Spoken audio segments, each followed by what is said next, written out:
Bueno, continuamos con Jesús Farías, ministro de Comercio Exterior y también de Inversiones Extranjeras. Te dejaba, Jesús, batir una inquietud por ahí.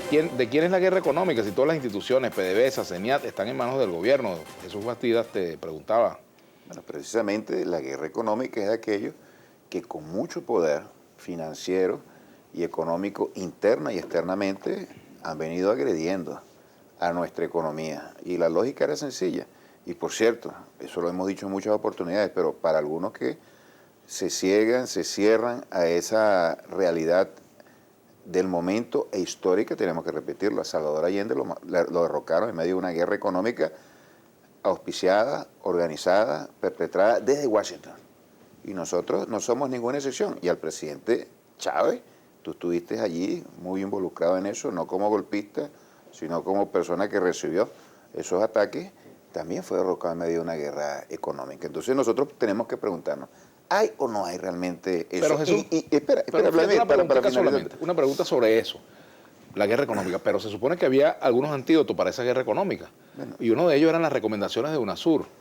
No se hace una autoguerra económica el gobierno cuando pide recomendaciones a UNASUR le entrega recomendaciones y una persona, entiendo que el economista Serrano no está de acuerdo y entonces se paralizan y se guardan esas recomendaciones. ¿Es una autoguerra económica? Bueno, esa tesis no la conozco yo, de los economistas en particular, pero yo leí el documento de la UNASUR. ¿Qué se está haciendo y el documento de la UNASUR, en líneas generales, pero en grueso, coincide con lo que nosotros estamos haciendo. La única diferencia importante es que ellos plantean la unificación cambiaria y nosotros vamos a la unificación cambiaria, pero no la planteamos en este momento porque consideramos que no hay condiciones.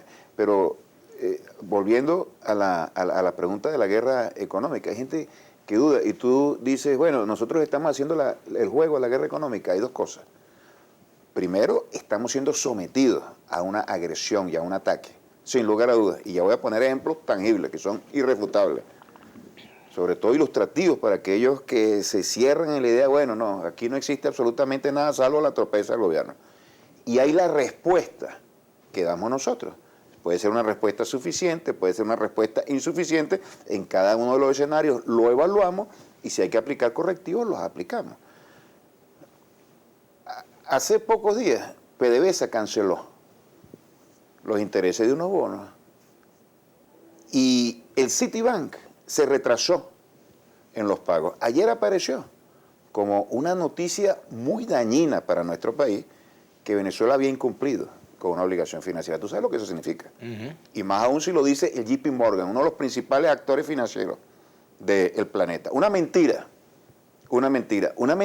donde estuvo involucrado el Citibank, que de manera deliberada no realizó el pago cuando lo tenía que realizar, precisamente para generar ese efecto. Yo pregunto, ¿eso es o no es guerra económica? ¿No es el intento de empañar la imagen del país, de atacar a PDVSA de la manera más criminal, que es la columna vertebral de la economía venezolana? Eso lo podemos aplaudir. Y adicionalmente hubo diputados de la oposición que fueron los primeros en hacerse eco de esa noticia de la manera más irresponsable y vergonzosa.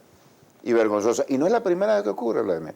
Y no es la primera vez que ocurre. Ahora yo digo, esas fuerzas políticas y económicas que le disputan el poder al gobierno están capacitados para asumir el gobierno con ese descalabro ético que están exhibiendo en este momento. Es decir, el patrimonio que significa la nación, el bienestar del país, la estabilidad del país no está muy por encima de las contradicciones que hay entre los grupos políticos, los partidos políticos que hacen vida en el país.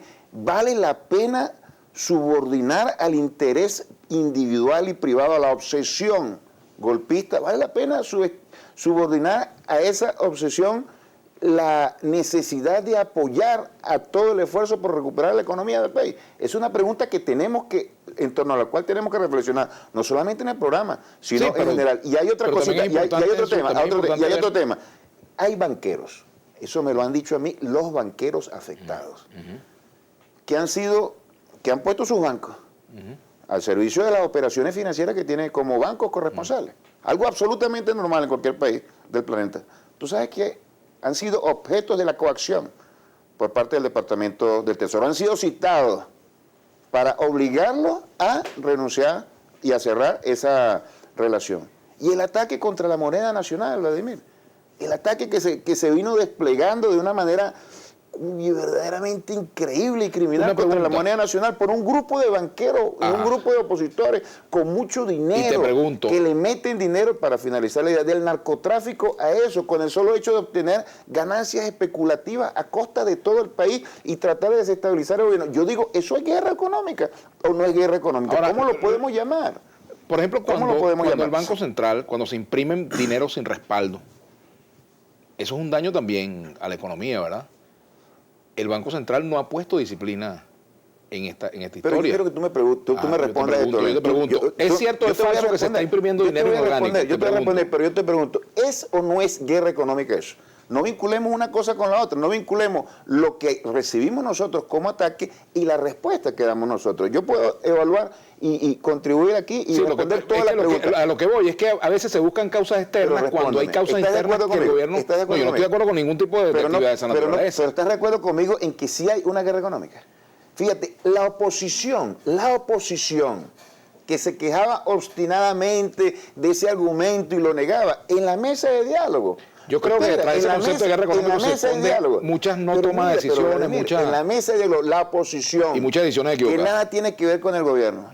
Y que ha participado en ese proceso de desestabilización. Ha dicho, ha reconocido que hay eso. Y ha dicho que tenemos que unirnos en la lucha contra el sabotaje, contra las agresiones, así mismo. Pero yo le pregunté a Cholo Torrealba sobre eso y me decía que el sabotaje económico lo hace el gobierno con los controles, lo hace el gobierno con la corrupción, lo hace el gobierno con... suscribieron, pero por su falta de seriedad, no me cabe la menor duda, y no dudaría en ningún momento que después de que suscriben algo, lo niegan. Ellos dijeron que había que luchar en contra del boicot, en contra de la agresión y en contra del sabotaje a la que es sometida nuestra economía. Lo que pasa es que la argumentación de los funcionarios en el ámbito de la economía, cuando vienen a los programas, por supuesto, dan una explicación y casi nunca admiten los errores que han cometido el gobierno en ese campo. Por ejemplo, la falta de toma de decisiones. Yo he venido acá por lo menos media docena de veces y tú me has preguntado. Y yo te he dicho en diferentes oportunidades, ¿hemos cometido errores? Bueno, por supuesto que hemos cometido errores. ¿Cuál ha sido el más grave? ¿Quién no comete errores? ¿Cuál ha sido el más grave? A la hora de vamos a hablar de cuál ha sido el error más grave, pero vamos a hacer la pausa. Vamos a la pausa y vamos a hablar de cuál ha sido el error más grave. Hablamos cuando vengamos. Que se han cometido. Hablamos con una pregunta corta, hablamos con la porque no se quede en el... Tenemos un tuit aquí. No se quede en el tintero. Vamos a leerlo aquí de Michael Murat. Pregúntale por qué decían que el dólar a 500 volvía de especulación y ahora el DICOM está en 650. Dólar Today tenía razón. Preguntas para el regreso, Jesús. Dólar Today. Ajá. Aquí lo estoy anotando. Así es. Ya venimos.